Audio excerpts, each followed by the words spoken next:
यह कहानी हमें शहर जैकबाबाद से एक बहन ने भेजी है।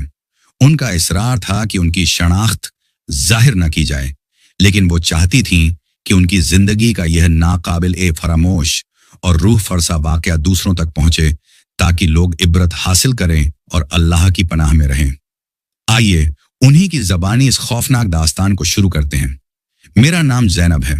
ये जो वाकया मैं आपको सुनाने जा रही हूँ, ये आज से 20 साल पुराना है, सन 2004 का।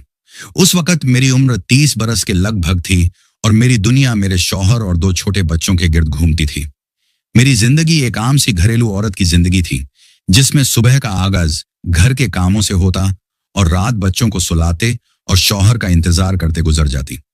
मेरे शौहर फरहान एक सरकारी स्कूल में उस्ताद थे। वो एक निहायत ही सादा, उसूल पसंद और नेक तबीयत इंसान थे। उनकी जिंदगी का महवर स्कूल, घर और हम लोग थे। उस जमाने में वो सुबह सवेरे ही स्कूल के लिए निकल जाते और फिर दोपहर ढले उनकी वापसी होती थी। हमारा गुजारा अगरचे बहुत फरावानी वाला तो नहीं था, लेकिन अल्लाह का लाख लाख शुक्र था कि किसी के आगे हाथ फैलाने की नौबत नहीं आई थी। इज्जत और सुकून की रोटी मयस्सर थी और एक घरेलू औरत को इससे ज्यादा क्या चाहिए। हमारे उस वक्त 2 ही बच्चे थे, बड़ा बेटा अली जो 8 साल का था और छोटी बेटी सना जो अभी 4 बरस की थी। बाकी 3 बच्चे तो बाद के बरसों में अल्लाह ने अता किए। हमारा घर जैकबाबाद के एक निस्बतन पुराने और गूंजान आबाद मोहल्ले में था। ये कोई बहुत बड़ा या पक्का मकान नहीं था, बस 2 कमरे थे, एक छोटा सा बावर्ची खाना और आगे एक काफी कुशादा कच्चा सहन। हमारे घर में बिजली तो थी, मगर उसका इंतजाम सिर्फ कमरों के अंदर ही था। सहन हमेशा अंधेरे में डूबा रहता था। दिन की रोशनी में तो वो सहन बहुत भला लगता, खुला खुला और हवादार। बच्चे इसी में खेलते, मैं कपड़े धोती और कभी कभार हम चारपाइयां डालकर वहीं बैठ जाते। मगर जैसे ही सूरज उफका के पार डूबता, सहन पर एक अजीब सी वहशत और गहरा सन्नाटा तारी हो जाता। वो ऐसा सन्नाटा होता था जैसे किसी ने पूरी कायनात की आवाज बंद कर दी हो। उस जमाने में बिजली की लोड शेडिंग भी अपने उरूज पर थी। अक्सर रातों को, खास तौर पर गर्मियों में, बिजली घंटों गायब रहती, बल्ब बुझ जाते और फिर हमारा गुजारा टॉर्च की पीली रोशनी या मोमबत्तियों की लरजती हुई लौ पर होता। मेरे शौहर की आदत थी कि वो शाम के वक्त अक्सर सहन में कुर्सी डालकर बैठ जाते। कभी उनके हाथ में अखबार होता, कभी वो खलाओं में घूरते हुए कुछ सोच रहे होते और कभी चाय की प्याली उनके साथ होती। बच्चे भी इसी सहन में अपने खेलों में मग्न रहते। अली मेरा बेटा अक्सर एक छोटी सी गेंद को दीवार पर मारता और फिरती से उसे पकड़ने की कोशिश करता। उसकी छोटी बहन सना उसके पीछे भागती, कहे लगाती और कभी कभी गेंद छीनने की कोशिश में गिर भी पड़ती। मैं बावर्ची खाने में खाना बनाती रहती और खिड़की की दर्ज से उन सब पर नजर रखती। उस जमाने की छोटी छोटी खुशियां बस यही थीं। घर के अंदर का माहौल हमेशा बच्चों के शोर और मेरे कामों की वजह से पुरौनक रहता। सुबह सवेरे फरहान स्कूल के लिए निकलते तो मैं बच्चों को संभालती, बर्तन, कपड़े, सफाई और दीगर घरेलू कामों में जुट जाती। दोपहर को जब वो आते तो हम सब साथ बैठकर खाना खाते। जैकबाबाद की गर्मियों का हाल तो अल्लाह ही बेहतर जानता है। ऐसा लगता जैसे सूरज सवा नेजे पर आ गया हो और आसमान से आग बरस रही हो। दोपहर के वक्त कमरे अंदर से भट्टी की तरह तप रहे होते थे। पंखे की गर्म हवा जैसे झुलसे देती थी, इसलिए हम अक्सर सहन में चारपाइयां डालकर बैठ जाते या गीली चादरें बिछाकर लेटते ताकि कुछ ठंडक का एहसास हो। फरहान की आदत थी कि वो बच्चों की पढ़ाई पर बहुत जोर देते थे। स्कूल से आने के बाद वो अक्सर अली को उसकी कापियां और किताबें खोलने का हुक्म देते और सन्ना को छोटी छोटी नज़में और कलमे याद करवाते। मुझे यह देखकर बहुत अच्छा लगता था कि मेरा शौहर बच्चों की तरबियत के मामले में सख्त भी है, मगर उनसे बेपनाह मोहब्बत भी करता है। मैं खुद तो ज्यादा पढ़ी लिखी नहीं थी, बस कुरान पाक पढ़ा था और थोड़ा बहुत लिखना जानती थी। मगर मेरी दिली ख्वाहिश थी कि मेरे बच्चे पढ़ लिख कर जिंदगी में कोई बड़ा मकाम हासिल करें। महल्ले का माहौल भी उस जमाने में कुछ और ही था। शाम के वक्त औरतें अपने अपने सहनों में या घरों के बाहर दहलीज पर बैठी बातें करती। बच्चे बेफिक्री से एक दूसरे के घरों में खेलने चले जाते। किसी के दरवाजे पर ताला डालने का रिवाज नहीं था। सब एक दूसरे को जानते थे, एक दूसरे के दुख सुख में दिल से शरीक होते थे। लेकिन इस अपनायत और सादगी के साथ साथ कुछ ऐसी पुरस्रार बातें भी थीं जिन्हें लोग छुपकर डरते डरते सरगोशियों में बयान करते। मोहल्ले में कुछ पुराने और वीरान घरों के बारे में मशहूर था कि वहां रात को कोई साया दिखाई देता है या किसी के रोने की आवाजें आती हैं। हम औरतें अक्सर इन बातों को सुनी अनसुनी कर देती, मगर दिल के किसी कोने में एक हल्का सा खौफ जरूर बैठ जाता, खास तौर पर जब रात को बिजली चली जाती और हर तरफ घुप अंधेरा छा जाता तो ये बातें खुद ब खुद जहन में गर्दिश करने लगती। मेरी अपनी जिंदगी उस वक्त बहुत सीधी सादी थी। सुबह से रात तक घर के काम, बच्चों की देखभाल और शौहर का साथ। हमने कोई बड़ी ख्वाहिशें नहीं पाली थी, बस जितना अल्लाह ने दिया था उसी पर कनात करते थे। हमारे घर के कच्चे फर्श पर जब बच्चे दौड़ते तो पैरों के नीचे से मिट्टी उड़ती और कभी कभी मैं सोचती कि काश हमारे पास भी पक्की टाइलों वाला साफ सुथरा सहन होता। लेकिन फिर फौरन दिल को तसल्ली देती कि शुक्र है, सर पर छत तो है, 2 कमरे हैं और सबसे बढ़कर मेरे शौहर और बच्चे मेरे पास सलामत हैं। वो जमाना अब मुझे किसी हसीन ख्वाब की तरह लगता है। तब किसे मालूम था कि एक दिन हमारा वही सहन जो हमारी हंसी खुशी और कहकहों से गूंजता था, एक दायमी खौफ और वहशत की अलामत बन जाएगा। एक ऐसा खौफ जो 20 साल गुजरने के बाद भी आज तक मेरी रूह को झंझोड़ देता है। वो दिन मुझे आज भी ऐसे याद है जैसे कल की बात हो। एक आम सा मामूल का दिन, मगर उसकी याद मेरी जिंदगी का सबसे भारी और तकलीफ देह बोझ बन गई। सुबह हमेशा की तरह फज्र के बाद मेरी आंख खुली, वुजू करके नमाज अदा की और फिर बावर्ची खाने में जाकर चाय का पानी रखा। जैकबाबाद की गर्मियों की सुबहें भी अजीब होती हैं। दिन निकलने के साथ ही हवा में तपिश और हुब्स शामिल हो जाता था। मेरे शौहर नाश्ते के बाद स्कूल चले गए। अली अपनी छोटी सी कांपी लेकर बैठ गया और उस्तानी और शागिर्द का खेल खेलने लगा। वो अपनी छोटी बहन को सामने बिठाकर कहता, चलो ये सबका याद करो, और वो हंसते हंसते इनकार कर देती तो वो गुस्से का ड्रामा करता। मैं उनकी मासूम शरारतों पर मुस्कुराती हुई अपने कामों में लगी रही। दोपहर तक मैंने खाने के लिए दाल चावल बना लिए थे। मेरे शौहर 12:30 बजे के करीब स्कूल से वापस आए। वो पसीने में शराबोर और थके हुए थे। उन्होंने आते ही कपड़े बदले, चारपाई पर बैठे और ठंडे पानी के 2 गिलास पिए। उस वक्त कमरे के अंदर पंखा चल रहा था, मगर उसकी हवा बाहर की तेज धूप और शदीद गर्मी का असर कम नहीं कर पा रही थी। खाने के बाद फरहान ने कहा कि वो जरा देर आराम करेंगे और बच्चे सहन में खेलने लगे। मैं बर्तन धोने में मसरूफ थी। उस दिन शाम कुछ अजीब सी बोझल और भारी महसूस हो रही थी। मैंने महसूस किया कि जैसे सूरज मामूल से कुछ पहले ही ढल रहा हो। सहन में साए तेजी से लंबे हो रहे थे और हवा भी अचानक जैसे थम सी गई थी। दरख्तों के पत्ते तक साकित थे। बच्चे फिर भी अपनी दुनिया में खुश थे, खेल में मग्न। अली दीवार पर गेंद मारता और सना उसके पीछे तालियां बजाती हुई दौड़ती। मैं बावर्ची खाने में रात के खाने के लिए रोटियां बेल रही थी और कभी कभी खिड़की से झांक कर उन पर नजर डाल लेती। फरहान भी कमरे में जाग रहे थे और शायद अखबार पढ़ रहे थे। जैसे जैसे अंधेरा गहरा होने लगा, मेरे दिल में एक अनजाना सा खटका पैदा होने लगा। सहन में रोशनी अब सिर्फ इतनी थी जितनी कमरे के अंदर जलते बल्ब से छन कर बाहर आ रही थी। सहन का ज्यादातर हिस्सा, खास तौर पर कोने, तकरीबन मुकम्मल तारीकी में डूबे हुए थे।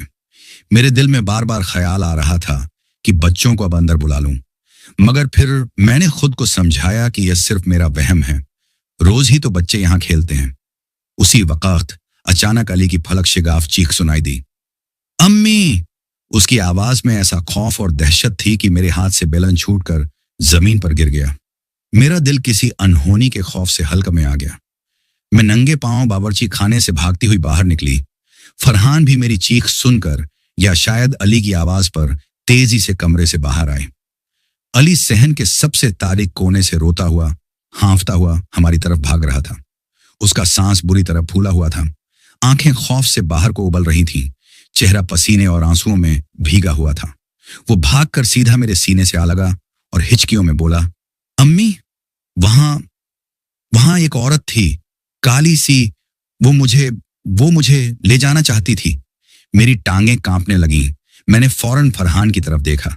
उनके चेहरे पर भी शदीद परेशानी और खौफ के तासुरात थे। हमने पूरे सहन को अपनी आंखों से छान मारा, मगर वहां कुछ नहीं था।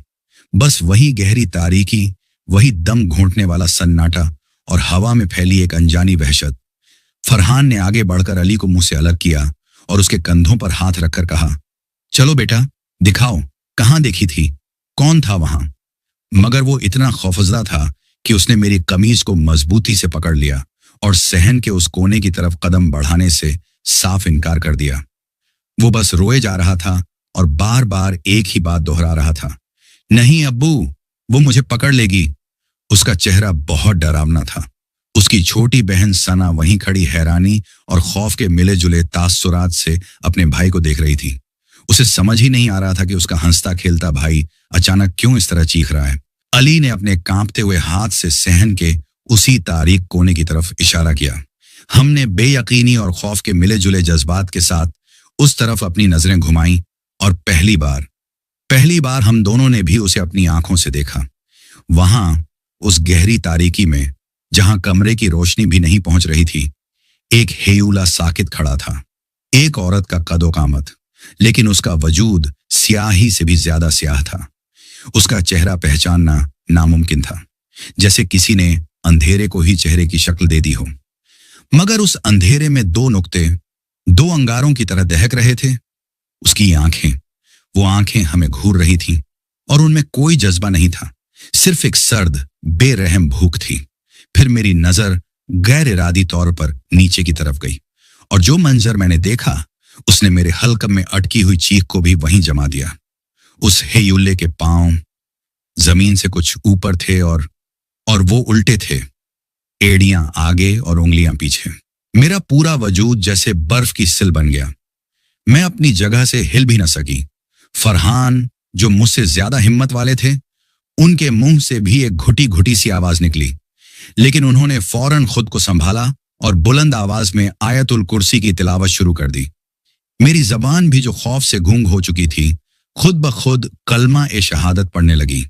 जैसे ही अल्लाह के कलाम की पुरहैबत आवाज उस वहशत ज्यादा सहन में गूंजी, वो सियाह हेउला एक लम्हे के लिए लहराया, जैसे गर्म हवा में कोई साया कांपता है, और फिर देखते ही देखते धुंध की तरह टहलील होकर गायब हो गया।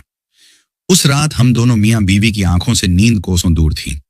अली को हमने अपने साथ अपने बिस्तर पर लिटा लिया था।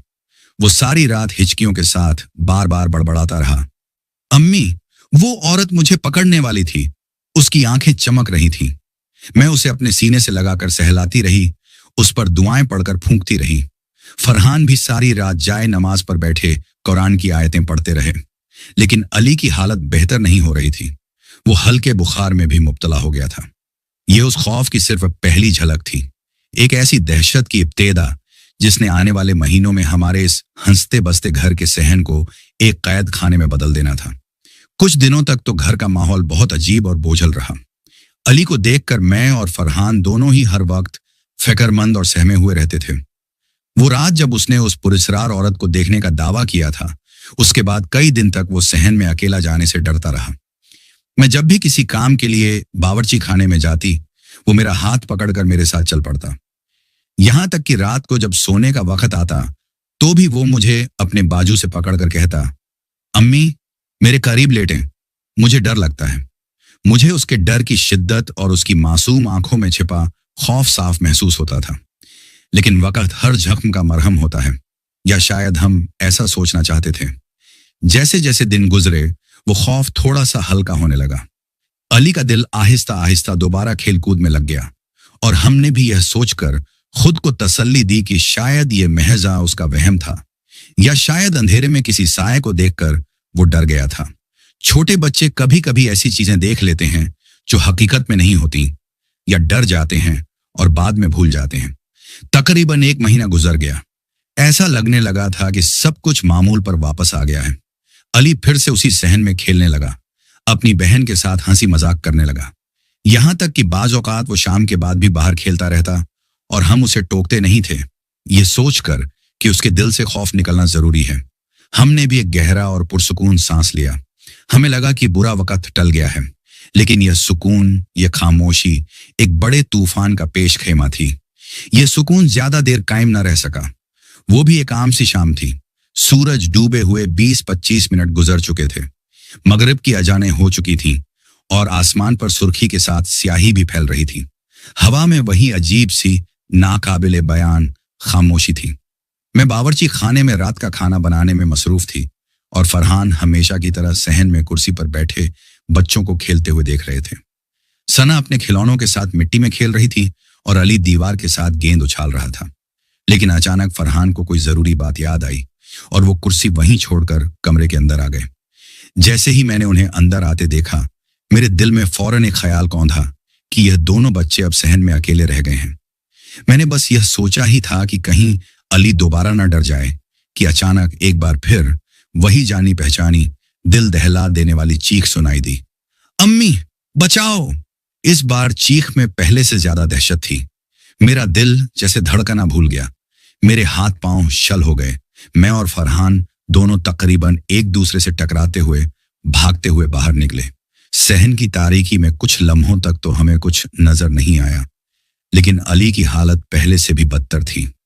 उसका सांस उखड़ा हुआ था, आंखों में शदीद वहशत थी और चेहरा यूं सफेद पड़ गया था जैसे जिस्म में खून का एक कतरा भी न हो। फरहान ने झुककर उसके पास बैठते हुए कहा, क्या हुआ बेटा, फिर से वही? अली हिचकियां लेते हुए कांपती हुई आवाज में सिर्फ इतना कह पाया, अब्बू वो फिर आई थी। फरहान ने इस बार सख्त और गुस्से वाले लहजे में कहा, कहाँ है वो, मुझे दिखाओ। लेकिन वो अपने पीछे एक ऐसा खौफ छोड़ गया था जो अब कभी खत्म नहीं होने वाला था। अली मुसलसल चीख रहा था, वो गई नहीं, वो मुझे ले जाएगी, अम्मी मुझे बचा लो। हमने पहली बार दिलो जान से मान लिया था कि यह सब हमारे बच्चे का वहम या कोई डर नहीं था। हमारे घर में, हमारे सहन में वाकई कुछ था, कुछ ऐसा जो हमारी दुनिया का नहीं था और हमारे बच्चे का दुश्मन था। उस रात के बाद हमारी दुनिया हमेशा के लिए बदल गई। वो सुकून, वो छोटी छोटी खुशियां, वो बेफिक्री, सब कुछ जैसे एक ही झटके में हमसे छिन गया था। अब खौफ सिर्फ अली के दिल में नहीं था, बल्कि हमारे रग-ओ-पै में सरायत कर चुका था। हमने अपनी आंखों से उस मखलूक को देखा था जिसके उल्टे पैर और दहकती आंखें उसके गैर इंसानी और शैतानी होने का खुला सबूत थी। फरहान, जो हमेशा मंतिक और उसूलों की बात करते थे, जो एक उस्ताद होने के नाते वहम और गुमान से दूर रहते थे, उनका चेहरा भी बुझा हुआ था। उनके माथे पर गहरी परेशानी की लकीरें उभर आई थीं और उनकी आंखों में मैंने पहली बार बेबसी और खौफ का साया देखा था। सहन में अब अंधेरा होने से पहले ही हम दरवाजा बंद कर लेते थे। अली तो अब दिन में भी सहन में जाने के नाम से कांप उठता था। वो हर वक्त मुझसे या अपने बाप से चिपका रहता। रात को हम उसे अपने दरमियान लेकर सोते और कमरे की बत्ती सारी रात जलती रहती, लेकिन रोशनी के बावजूद हमें महसूस होता कि कमरे के बाहर उस तारीक सहन में कोई हमारा इंतजार कर रहा है। रात को जरा सी भी आहट होती तो हम दोनों का दिल उछलकर हल्का में आ जाता। कभी लगता जैसे कोई सहन में चल रहा है, कभी लगता जैसे कोई खिड़की के बाहर खड़ा हमें देख रहा है।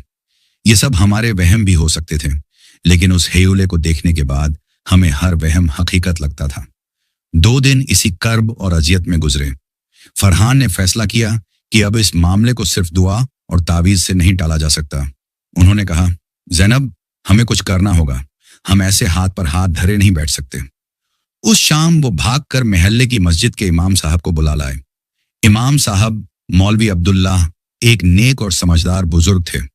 वो अक्सर महल्ले के छोटे मोटे मसाइल हल करवाते और हर एक के दुख दर्द में शरीक होते थे। जब फरहान उन्हें लेकर घर पहुंचे, मैंने दरवाजा खोला। इमाम साहब ने सलाम किया और अंदर दाखिल हुए। जैसे ही उन्होंने सहन में कदम रखा, मैंने देखा कि उनके चेहरे पर एक लम्हे के लिए एक अजीब सा तासुर उभरा और गुजर गया, जैसे उन्होंने हवा में किसी गैर मामूली चीज को महसूस किया हो। अली, जो अब तक खामोश और सहमा हुआ मेरे पास बैठा था, इमाम साहब को देखते ही अचानक बेचैन हो गया। उसकी आंखें सुर्ख होने लगीं, सांस तेज हो गया और वो अजीब तरह से अपना सर झटकने लगा, जैसे कोई मक्खी उसे तंग कर रही हो। इमाम साहब ने अली की हालत और हमारे खौफजदा चेहरों को देखकर फौरन भांप लिया कि मामला संगीन है। उन्होंने हमें तसल्ली देते हुए कहा, घबराएं नहीं, अल्लाह मालिक है। फिर उन्होंने फरहान से पूरा माजरा तफसील से सुना। हमारी बात सुनकर उनकी पेशानी पर भी बल पड़ गए। उन्होंने कहा, यह आम डर या नजर का धोखा नहीं है, कोई शरीर चीज इस बच्चे के पीछे लग गई है। उन्होंने सहन के बीच में एक चटाई बिछाई, वुजू किया और कुरान पाक खोलकर बुलंद आवाज में सूरह अल बकरा की तिलावत शुरू कर दी। उनकी पुरवकार और गूंजदार आवाज ने घर के बोझल माहौल में एक उम्मीद की किरण पैदा की। लेकिन अभी चंद मिनट ही गुजरे थे कि अली की हालत मजीद बिगड़ गई। उसने जोर जोर से चीखना शुरू कर दिया। उसकी आवाज बदल चुकी थी। वो अब एक 8 साल बच्चे की आवाज नहीं थी, बल्कि एक भारी करखत और नामानूस आवाज थी, जैसे कोई और उसके हल्के से बोल रहा हो। वो चीख रहा था, बंद करो ये सब, चले जाओ यहां से, ये मेरा है, मैं इसे लेकर ही रहूंगी। ये मंजर देखकर मेरी रूह फना हो गई। मेरे मुंह से चीख निकल गई। मैं रोते हुए अपने बेटे की तरफ बढ़ी, लेकिन फरहान ने मुझे रोक लिया। उन्होंने हिम्मत करके अली को मजबूती से थाम रखा था, ताकि वो वहशत के आलम में खुद को कोई नुकसान न पहुंचा ले। इमाम साहब का चेहरा पसीने से भीग गया था, लेकिन वो रुके नहीं। उनकी आवाज और बुलंद हो गई। वो मुसलसल आयात पढ़ते रहे। उनकी आवाज उस शैतानी चीख पर गालिब आने की कोशिश कर रही थी। कमरे में एक अजीब सी कशमकश का समा था। मुझे ऐसा महसूस हो रहा था जैसे 2 नादीदा ताकतें आपस में बरसरे पैकार हों। तकरीबन 1 घंटे तक यह कयामत खेज मंजर जारी रहा। आखिरकार अली की चीखें धीमी पड़ने लगीं। उसका जिस्म ढीला पड़ गया और वो थक कर मेरी गोद में बेहोश सा हो गया। इमाम साहब ने तिलावत मुकम्मल की, कुरान पाक बंद किया और एक लंबी थकी हुई सांस ली। उन्होंने अपना पसीना पोंछते हुए कहा, ला हौल वला कव्वता इल्ला बिल्लाह। ये मामला मेरी इस्तिताअत से बाहर है। ये कोई बहुत ताकतवर और खबीस जिन्न है जो इस घर पर मुसल्लत है। मैंने अल्लाह के कलाम की बरकत से उसे वक्ती तौर पर भगा दिया है, लेकिन ये बाज नहीं आएगा, ये वापस जरूर आएगा। उनके अल्फाज सुनकर हमारी रही सही हिम्मत भी जवाब दे गई। फरहान ने मायूसी से पूछा, तो फिर हम क्या करें मौलवी साहब? कोई तो हल होगा। इमाम साहब ने कुछ देर सोचने के बाद कहा, एक ही रास्ता है। शहर से बाहर एक गांव में एक बुजुर्ग आलिम दीन रहते हैं, मौलवी हाशिम। अल्लाह ने उन्हें इन मामलात में खास इल्म और रूहानी ताकत अता की है। लोग दूर दूर से उनके पास ऐसे मसाइल लेकर आते हैं। आप कल सुबह ही उनके पास जाएं, वही इसका कोई मुस्तकिल हल निकाल सकते हैं। अगली सुबह पौ फटते ही फरहान स्कूल नहीं गए, बल्कि उस गांव की तरफ रवाना हो गए जिसका पता इमाम साहब ने दिया था। मैं सारा दिन घर में अकेली बच्चों के साथ दुआएं पढ़ती रही। हर आहट पर दिल दहल जाता था। अली जाग तो गया था, लेकिन बहुत कमजोर और निढाल था। वो चुपचाप बिस्तर पर लेटा रहा। दोपहर के करीब दरवाजे पर दस्तक हुई। मैंने डरते डरते दरवाजा खोला तो सामने फरहान खड़े थे और उनके साथ एक बुजुर्ग शख्सियत थी। यही मौलवी हाशिम थे। वो उम्र में 60 के पेटे में होंगे। लंबी सफेद दाढ़ी, नूरानी चेहरा, सर पर अमामा और सफेद लिबास में मलबूस। उनके चेहरे पर एक अजीब सा सुकून और रौब था। उनके हाथ में एक छोटा सा कपड़े का थैला था। उनके घर में दाखिल होते ही मुझे महसूस हुआ जैसे घर का बोझल और घुटा हुआ माहौल कुछ बदला है, जैसे हवा का दबाव कम हो गया हो। उन्होंने सलाम किया और सीधे उस कमरे में गए जहां अली लेटा हुआ था। उन्होंने झुककर अली के सर पर शफकत से हाथ रखा और कहा, डरो मत बेटा, अल्लाह की ताकत सबसे बड़ी और गालिब है। उनकी आवाज में ऐसी ठंडक और यकीन था कि मेरे डरे हुए दिल को भी कुछ ढारस बंधी। फिर उन्होंने अपना थैला खोला, उसमें से कुछ बुखूर जैसी चीज निकाली और उसे कोयलों पर डालकर कमरे में धुनी दी। एक अजीब सी पाकीज़ा खुशबू पूरे घर में फैल गई। उसके बाद उन्होंने कुरान पाक खोला और पढ़ाई शुरू की। उनकी क़िरात इमाम साहब से मुख्तलिफ थी। उनकी आवाज में गूंज से ज्यादा एक ठहराव और गहराई थी। एक बार फिर अली की हालत बिगड़ने लगी। वो आंखें फाड़ फाड़ कर छत को घूरने लगा। कभी वो बेतहाशा हंसने लगता, कभी सिसकियां लेकर रोने लगता। वो बार बार ऐसी बातें करता जो उसकी उम्र और समझ से बालातर थीं। तुम मुझे यहां से नहीं निकाल सकते, यह जगह मेरी है, मैं सदियों से यहां हूं। मौलवी साहब बगैर रुके, बगैर कोई तासुर दिए मुसलसल पढ़ते रहे। वो कभी पानी पर दम करके अली को पिलाते, कभी उसके चेहरे पर छींटे मारते। ये अमल तकरीबन 2 घंटे तक जारी रहा। फरहान और मैं बेबसी से यह सब देखते रहे। ये हमारे लिए किसी कयामत से कम नहीं था कि हमारा फूल जैसा बच्चा हमारे सामने इस अजियत से गुजर रहा था और हम कुछ नहीं कर सकते थे। आखिरकार मौलवी साहब ने पढ़ाई रोकी। अली पर एक बार फिर गुनूदगी तारी हुई और वो गहरी नींद सो गया। मौलवी साहब ने कुरान बंद किया और एक लंबी सांस ली। फिर उन्होंने हम दोनों की तरफ देखा और एक ऐसे संजीदा लहजे में बात की जिसने हमारे दिलों को दहला दिया। मैंने अल्लाह के पाक कलाम की मदद से इस मखलूक को इस बच्चे के जिस्म से निकाल दिया है, उन्होंने कहा, और अल्लाह के हुक्म से अब यह इस बच्चे को बराह रास्त नुकसान नहीं पहुंचा सकेगी। लेकिन उनका यह लेकिन हमारे दिलों में एक बार फिर तीर की तरह पैवस्त हो गया। फरहान ने कांपती हुई आवाज में पूछा, लेकिन क्या मौलवी साहब, क्या यह सब खत्म नहीं हुआ? मौलवी साहब ने एक लम्हे के तवक्कुफ के बाद जो कहा वो इमाम साहब की बात से भी ज्यादा खौफनाक और हमारी दुनिया खत्म कर देने के लिए काफी था। यह चीज इस बच्चे से नहीं, इस घर की जमीन से जुड़ी हुई है। ये एक जिन्न है जो शायद बहुत अरसे से इस जगह पर काबिज है। जब तक आप लोग इस घर में हैं, ये वापस आता रहेगा और आपको अजियत देने की कोशिश करेगा। ये बार बार इस बच्चे को निशाना बनाएगा क्योंकि यह कमजोर और मासूम है। हम दोनों साकित रह गए। मौलवी साहब ने अपनी बात जारी रखी, मैंने आज के लिए हिसार कर दिया है, लेकिन इसका असर आर्जी है। यह मखलूक बहुत जिद्दी और ताकतवर है। इसका मुस्तकिल हल सिर्फ एक ही है। क्या? हम दोनों ने बेताबी से एक साथ पूछा। मौलवी साहब ने हमारी आंखों में देखते हुए निहायत ठोस और हतमी लहजे में कहा, यह घर छोड़ दो। मौलवी हाशिम साहब के अल्फाज हमारे सर पर किसी पहाड़ की तरह गिरे थे। यह घर छोड़ दो, ये 3 अल्फाज नहीं थे, ये हमारी पूरी जिंदगी, हमारी जमा पूंजी, हमारी यादों और हमारे मुस्तकबिल पर एक कारी जरब थे। मैंने बेयकीनी से फरहान की तरफ देखा। उनका चेहरा जर्द पड़ चुका था और वो सर पकड़कर वहीं जमीन पर बैठ गए। वो घर जो हमने सालों की मेहनत और एक एक पैसा जोड़कर बनाया था, जिसकी कच्ची दीवारों से भी हमें मोहब्बत थी, वो सहन जहां हमारे बच्चों की हंसी गूंजती थी, अब हमारे लिए एक कैद खाना बन चुका था। एक ऐसी जगह जो हमारे लख्त ए जिगर की जान की दुश्मन थी। मैंने रोते हुए मौलवी साहब से इल्तिजा की, मौलवी साहब, कोई और रास्ता नहीं? हम कहाँ जाएंगे? यह हमारा कुल असासा है। कोई दुआ, कोई अमल, कोई तावीज, कुछ तो होगा। मौलवी साहब ने अफसोस से सर हिलाया। बेटी, मैं तुम्हारी बेबसी समझ सकता हूं, लेकिन बाज औकात ऐसी जगहों को छोड़ देना ही अक्लमंदी होती है जहां शयातीन का बसेरा हो। ये मखलूक इस जमीन को अपना ठिकाना समझती है और किसी भी कीमत पर इसे छोड़ने को तैयार नहीं। मैं ताकतवर हिसार कर सकता हूं, रोज पढ़ाई भी कर सकता हूं, लेकिन तुम लोग कब तक इस जंग में जियोगे? रोज का खौफ, रोज की अजियत, इसका असर सिर्फ अली पर नहीं, तुम सबकी जहनी और जिस्मानी सेहत पर पड़ेगा। उनकी बात दिल को लगने वाली थी। पिछले कुछ हफ्तों से हम जी नहीं रहे थे, सिर्फ सांस ले रहे थे। हर लम्हा एक अनजाने खौफ के साए में गुजरता था। फरहान ने हिम्मत जमा करके पूछा, मौलवी साहब, अगर हम ये घर बेच दें तो क्या यह मसला नए आने वालों के साथ भी होगा? मौलवी साहब ने जवाब दिया, हाँ बिल्कुल होगा। ये मसला इंसानों का नहीं, जगह का है, और मुसलमान होने के नाते ये तुम्हारा फर्ज है कि किसी दूसरे को जानबूझकर इस मुसीबत में न डालो।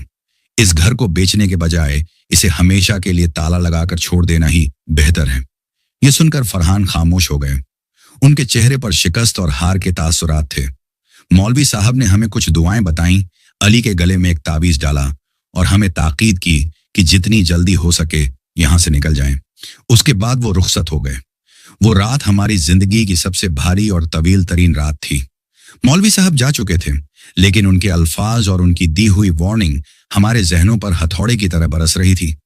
अली बेखबर सो रहा था। उसके मासूम चेहरे पर अब सुकून था, लेकिन हम दोनों मियां बीवी सारी रात जागते रहे। आंखों में नींद नहीं थी, सिर्फ आंसू थे और बेबसी का एक गहरा एहसास। हम कहाँ जाते?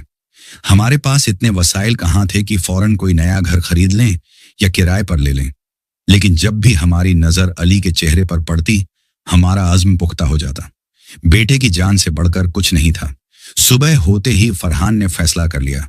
उन्होंने कहा, ज़ैनब, मौलवी साहब ठीक कहते हैं, हम अपने बच्चे की जिंदगी को दांव पर नहीं लगा सकते। अल्लाह मालिक है, वो कोई ना कोई वसीला बना ही देगा। उन्होंने अपने एक दूर के रिश्तेदार को, जो दूसरे महल्ले में रहते थे, फोन किया और उन्हें सारी सूरत हाल बताई। वो भले आदमी थे। उन्होंने फौरन कहा कि तुम लोग जब तक कोई इंतजाम नहीं कर लेते, हमारे घर आ जाओ। ये सुनकर हमें कुछ हौसला हुआ। हमने फौरन घर का जरूरी सामान समेटना शुरू किया। सामान क्या था? बस चंद कपड़ों के जोड़े, कुछ बर्तन, कुरान पाक और बच्चों के खिलौने। बाकी सब कुछ, हमारा फर्नीचर, हमारी जमा की हुई चीजें, हमारी यादें, सब कुछ वहीं छोड़ने का फैसला कर लिया। इस घर की हर चीज अब हमें खौफनाक और मनहूस लग रही थी। हर कोने से, हर दीवार से जैसे वहशत टपक रही थी। जब हम घर से निकलने के लिए तैयार हुए तो मैंने आखिरी बार उस सहन की तरफ देखा। वही सहन जो कभी हमारी जिंदगी का मरकज था, जहां हम गर्मियों की दोपहरें और शामें गुजारते थे, अब वीरान और दहशत ज्यादा लग रहा था।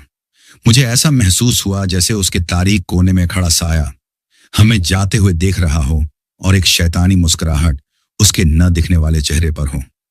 मैंने जल्दी से नजरें फेर लीं, रोते हुए अपने बच्चों को सीने से लगाया और हमने इस घर के दरवाजे पर हमेशा के लिए ताला लगा दिया। हम कुछ हफ्ते अपने रिश्तेदारों के घर रहे। इस दौरान फरहान ने एक छोटा सा मकान किराए पर तलाश कर लिया।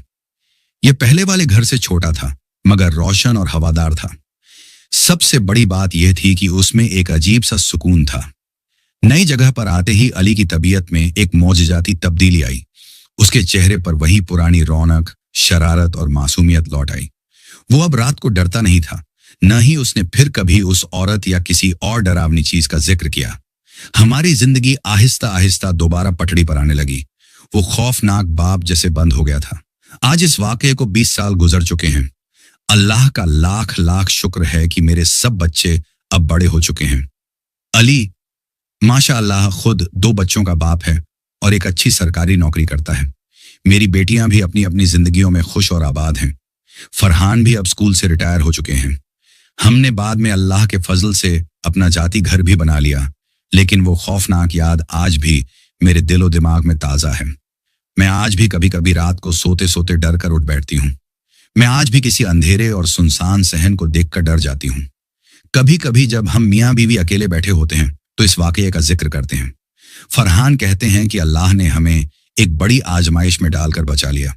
मैं अक्सर सोचती हूँ कि अगर उस दिन हमने अली की बात को सिर्फ बच्चे का वहम समझकर नजरअंदाज कर दिया होता, या मौलवी साहब की बात न मानी होती और उसी घर में रहने पर इसरार करते, तो न जाने क्या होता। शायद हम अपने बेटे को हमेशा के लिए खो देते। वो घर आज भी उसी मोहल्ले में वैसे ही बंद पड़ा है। लोग उसे जिन्हों वाला घर कहते हैं। कोई उसके पास से भी गुजरने की हिम्मत नहीं करता। हमें उस घर को छोड़ने का दुख तो हुआ, लेकिन अपने बच्चे की सलामती के सामने दुनिया की हर चीज हेच है। इस वाकये ने हमारा ईमान इस बात पर और भी पुख्ता कर दिया कि इस कायनात में अल्लाह की ताकत से बढ़कर कोई ताकत नहीं और कुरान पाक के कलाम से बढ़कर कोई हिफाजत नहीं। ये मेरी जिंदगी का वो सबसे खौफनाक बाप था जिसे मैं मरते दम तक कभी भुला नहीं सकती। अगर आपको यह सच्ची और इबरतनाक कहानी पसंद आई हो तो इसे दूसरों के साथ भी शेयर करें ताकि वो भी इससे सबक हासिल करें और हमेशा अल्लाह की पनाह में रहें।